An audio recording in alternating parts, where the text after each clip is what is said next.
सिर्फ 30 साल की उम्र में ये व्यक्ति सेकंड इंडियन बने जिन्होंने रॉयल सोसाइटी ऑफ मैथमेटिक्स को ज्वाइन किया, वो भी 1918 में, जब भारत अंग्रेजों के अधीन था और अंग्रेज हिंदुस्तानियों को गंवार समझते थे। उस समय इतनी बड़ी उपाधि पाना किसी भी भारतीय के लिए सबसे बड़े गौरव की बात थी। और सिर्फ यही नहीं, बल्कि इन्हें मैथ्स का जादूगर भी कहा जाता था और इनके बर्थडे को इंडिया में इंडियन मैथमेटिक्स डे के नाम से मनाया जाता है। मैं बात कर रहा हूं एक ऐसे भारतीय की जिन्हें the genius mathematician to ever exist और the man who knew infinity जैसे टाइटल से सम्मानित किया गया था। मैं बात कर रहा हूं श्रीनिवास रामानुजन की। मैं जानता हूं कि आप में से कई लोग इनके बारे में नहीं जानते होंगे और कईयों ने तो उनका नाम भी पहली बार सुना होगा, लेकिन चिंता मत कीजिए, आज की इस वीडियो में मैं आपको इनसे भली भांति अवगत करवाऊंगा। तो मेरा नाम है एजे, आप देख रहे हैं एजे टॉक्स। चलिए शुरू करते हैं।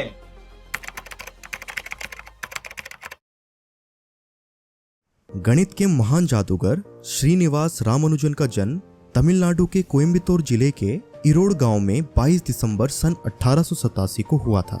इनके पिता का नाम श्रीनिवास अयंगर था, जो कि साड़ी की दुकान पर एक क्लर्क का काम किया करते थे। उनकी माता का नाम कोमल ताम्मल था, जो कि एक गृहिणी थी। श्रीनिवास रामानुजन की स्टार्टिंग एजुकेशन इरोड गांव में ही हुई थी। आपको ये जानकर आश्चर्य होगा कि मात्र 12 साल की उम्र में उन्होंने ट्रिग्नोमेट्री जैसे डिफिकल्ट सब्जेक्ट में महारत हासिल कर ली थी। वहीं 15 साल की उम्र तक उन्होंने स्कूल में अपनी शिक्षा के दौरान a synopsis of elementary results in pure and applied mathematics नामक मैथ्स की किताब को पढ़ लिया था और उसमें लिखी हजारों थियरम को याद कर लिया था। रामानुजन का मैथ्स के प्रति इतना ज्यादा लगाव था कि वह मैथ्स सब्जेक्ट में पूरे मार्क्स ले आते थे, लेकिन दूसरे किसी भी सब्जेक्ट में उनका मन नहीं लगता था, जिसके कारण उन्हें और सब्जेक्ट्स में कम मार्क्स आते थे।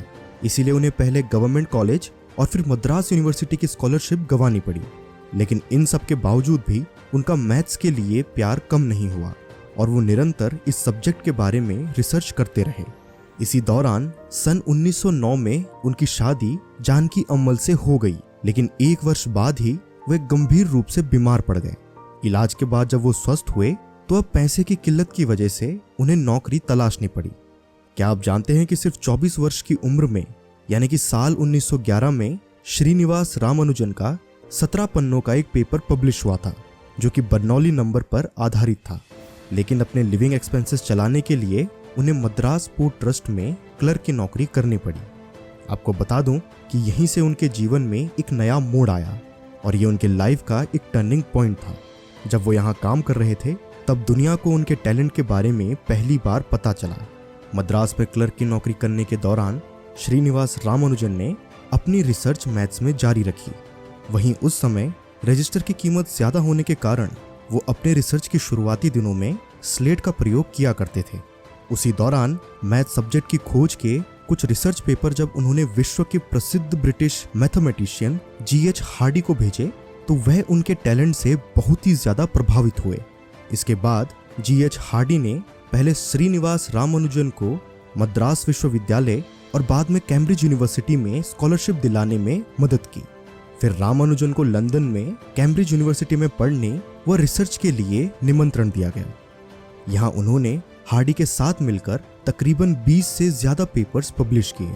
उन्होंने सन 1916 में कैम्ब्रिज यूनिवर्सिटी से बैचलर ऑफ साइंस की डिग्री हासिल की और बाद में उन्हें 1918 में रॉयल सोसाइटी ऑफ लंदन का सदस्य बनाया गया। जिन्हें नहीं पता उन्हें बता दूं कि रॉयल सोसाइटी ऑफ लंदन वो सोसाइटी है जो कि नोबेल प्राइज किसको दिया जाए ये डिसाइड करती है। आपको बता दूं कि ये वो समय था जब भारत पर ब्रिटिश हुकूमत का शासन हुआ करता था और उस समय किसी भी भारतीय का रॉयल सोसाइटी का सदस्य बनाया जाना बहुत बड़ी बात मानी जाती थी।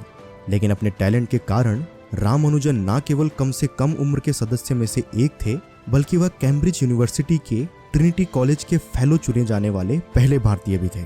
जब श्रीनिवास रामानुजन 1917 में कैम्ब्रिज में ही मैथ्स विषय पर गंभीर रूप से अध्ययन कर रहे थे, उसी दौरान उनका स्वास्थ्य खराब होने लगा।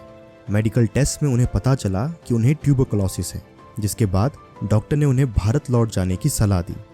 भारत आने के बाद भी उनका स्वास्थ्य ठीक नहीं हुआ था और 1919 तक उनकी तबीयत और भी ज़्यादा बुरी होने लगी, जिसके बाद इस महान गणितज्ञ या कहें मैथमेटिशियन ने 26 अप्रैल 1920 को 32 साल की अल्प आयु में हमेशा हमेशा के लिए अपनी आंखें मूंद ली। जीवन के आखिरी समय में भी श्रीनिवास रामानुजन मैथ्स के थियरम लिख रहे थे। वहीं अपने जीवन काल में उन्होंने हजारों थियरम लिखी जो आज भी किसी पहेली से कम नहीं है। क्या आप जानते हैं कि साल 1976 में ट्रिनिटी कॉलेज की लाइब्रेरी में उनका एक रजिस्टर मिला था जिसमें मैथ्स के थियरम और कई सारे फॉर्मूले लिखे थे। आपको बता दूं कि इस रजिस्टर को रामानुजन्स नोटबुक के नाम से भी जाना जाता है। वहीं उनके मैथमेटिकल लाइफ में विशेष रूप से Ramanujan theta function, Ramanujan prime, divergent series, Hardy Ramanujan और जेटा फंक्शन जैसे फंक्शनल इक्वेशंस पे उनके द्वारा काम किया गया था। भारत सरकार द्वारा साल 2012 में महान मैथमेटिशियन श्रीनिवास रामानुजन को सम्मानित करने के लिए राष्ट्रीय गणित दिवस या कहें नेशनल मैथमेटिक्स डे की घोषणा की गई थी। लेकिन क्या आप जानते हैं कि इसकी शुरुआत सबसे पहले मद्रास यूनिवर्सिटी द्वारा की गई थी।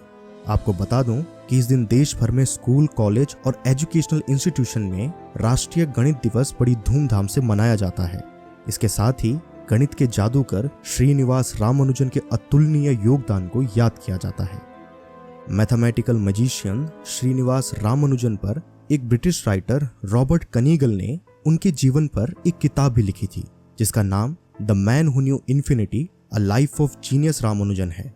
वहीं उनकी लाइफ के ऊपर 2015 में एक फिल्म भी बन चुकी है जिसका नाम भी इसी किताब के नाम पर आधारित है। अब अगर आप चाहें तो इस किताब या फिर इस मूवी को देखकर इनके बारे में और ज्यादा जानकारी जुटा सकते हैं। लेकिन अगर आपको रुचि है ग्रेट साइंटिस्ट एल्बर्ट आइंस्टाइन की थियरी ऑफ रिलेटिविटी को समझने में तो आप इस वीडियो पर क्लिक कर सकते हैं। अब आशा करता हूं कि आपको ये वीडियो समझ आ गई होगी। मैं मिलता हूं आपसे नेक्स्ट वीडियो में फिर किसी इंटरेस्टिंग टॉपिक के साथ। ये वीडियो पूरा देखने के लिए धन्यवाद।